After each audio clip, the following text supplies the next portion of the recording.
Titrage colorimétrique. On va prendre l'exemple du titrage de l'eau oxygénée H2O2 par l'ion permanganate MnO4-. Alors doser, c'est déterminer le plus précisément possible la quantité de matière ou la concentration d'une espèce chimique dissoute en solution. Alors titrer, dosage par titrage. Au cours d'un dosage par titrage, on va prendre pour l'instant l'exemple du titrage direct, l'espèce à titrer réagit directement avec une quantité connue d'espèce B que l'on appelle l'espèce titrante. On a donc dans un titrage l'espèce à titrer qui va réagir avec une autre espèce dont on connaît la quantité, que l'on appelle l'espèce titrante. Ici, on souhaite titrer un volume V1 d'une solution d'eau oxygénée, qu'on appelle aussi peroxyde d'hydrogène H2O2, de concentration inconnue C1, par une solution de permanganate de potassium de concentration C2.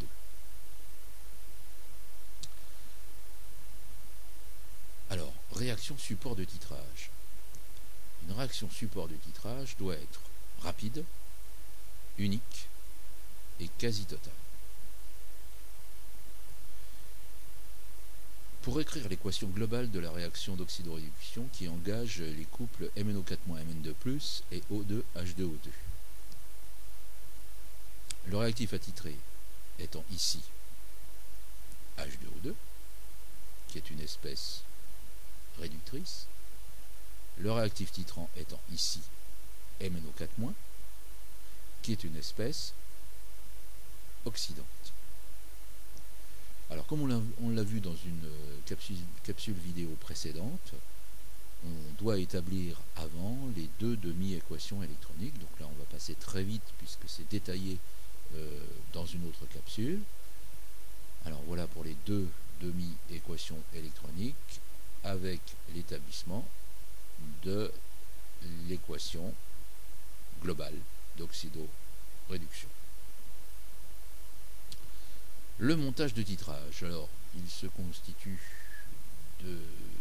d'un bécher ou d'un Erlenmeyer surmonté d'une burette grade B, et on va, tout pendant qu'on va titrer, on va agiter le contenu du bécher à l'aide d'un agitateur magnétique qui entraîne un turbulent.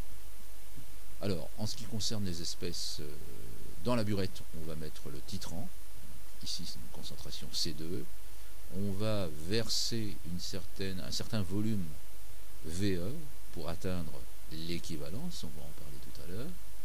En bas, dans le bécher, on va placer la solution à titrer, évidemment, avec sa concentration est inconnue, on peut l'appeler C1, et par contre le volume est connu, et on le mesure précisément avec par exemple une pipette jaugée, donc un volume V1, plus, alors tout va dépendre des moyens de titrage. On va pouvoir mettre un pH mètre, on va pouvoir mettre un conductimètre, on va pouvoir mettre quelques gouttes d'indicateurs colorés, mais ici, finalement, quand on regarde l'équation bilan, on s'aperçoit que la seule espèce qui soit colorée, c'est MnO4-, c'est une espèce qui est violette en solution, et donc on va pouvoir assister à l'équivalence à une coloration du mélange réactionnel quand le MnO4- ne rencontrera plus de H2O2 pour se transformer en Mn2+. Le Mn2+ et tous les autres produits sont incolores, le MnO4- est violet. Donc repérage de l'équivalence. Alors si on met donc le permanganate dans la burette jusqu'à l'équivalence, le titrant MnO4- va être versé Et à chaque goutte que nous allons verser, qui va tomber dans le bécher, eh bien évidemment le MnO4- va pouvoir réagir avec H2O2 et l'ensemble va se décolorer. Comme la quantité de H2O2 au niveau du bécher est évidemment limitée, il va arriver un moment où une première goutte de MnO4- restera violette, tout bêtement parce qu'elle ne trouvera plus de H2O2 dans le bécher. Alors donc on aura versé pour cela un certain volume VE. On dira que donc c'est le volume pour l'équivalence que l'on connaîtra à la goutte près. Alors si on reprend l'équation globale de titrage, on a donc un état initial où on a mis en jeu une quantité de titrant égale à C2VE, C2 étant la concentration en ion permanganate, VE étant le volume pour l'équivalence. On a mis cela en présence d'une certaine quantité limitée de H2O2 qui était dans le bécher, quantité qui s'exprime sous la forme C1V1, C1 étant la concentration à déterminer, V1 étant le volume d'eau oxygénée qu'on a placé dans le bécher.